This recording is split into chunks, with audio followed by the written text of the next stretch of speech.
યાત્રાધામ અને શક્તિપીઠ અંબાજી ખાતે કેબિનેટ મંત્રી અને બનાસકાંઠા જિલ્લાના પ્રભારી મંત્રી બલવંતસિંહ રાજપૂતે માં અંબાના ચરણોમાં શીશ ઝુકાવીને દર્શન કર્યા હતા. તેમણે સર્વે માઈ ભક્તોની મનોકામનાઓ પૂર્ણ થાય એવી પ્રાર્થના કરી હતી. અંબાજી મંદિર ખાતે મંત્રીએ માઈ ભક્તો સાથે માતાજીની આરતીમાં સહભાગી બન્યા હતા. અયોધ્યા ખાતે શ્રી રામ મંદિર પ્રાણ પ્રતિષ્ઠા મહોત્સવના ઉપક્રમે અંબાજી મંદિર ચાચર ચોકમાં પ્રસિદ્ધ ભજન કલાકાર સુશ્રી મૈથિલી ઠાકુર અને તેમની ટીમ દ્વારા ખૂબ જ સુંદર ભજન સંધ્યાનો કાર્યક્રમ યોજાયો હતો. આ કાર્યક્રમમાં કેબિનેટ મંત્રી બલવંતસિંહ રાજપૂત ઉપસ્થિત રહ્યા હતા અને મૈથિલી ઠાકુરનું બહુમાન કર્યું હતું.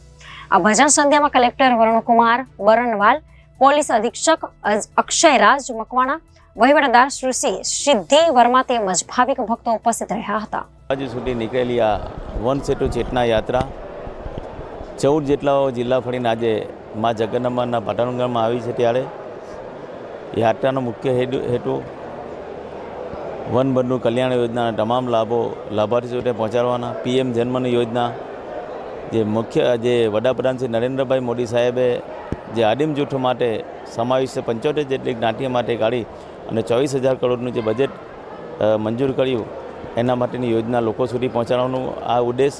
સાથે સાથે વનકર્મી અને વનવાસી લોકો જે સવારથી લઈને જંગલમાં જતા હોય, નાના મોટા મતભેદો થતા હોય, એ બંને વચ્ચે સુમેળભર્યું વાતાવરણ બને અને વનની અંદર એક ચેતના જાગે એ હિસાબે આ યાત્રા કાઢી હતી.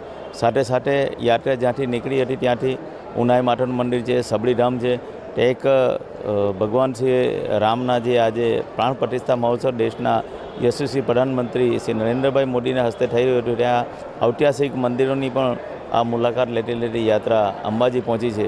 આજે જોયું છે, આજે અત્યારે જ ભારત દેશની અંદર એક નવા યુગનો પ્રારંભ થઈ રહ્યો છે અને રામરજ શરૂ થઈ ગઈ છે.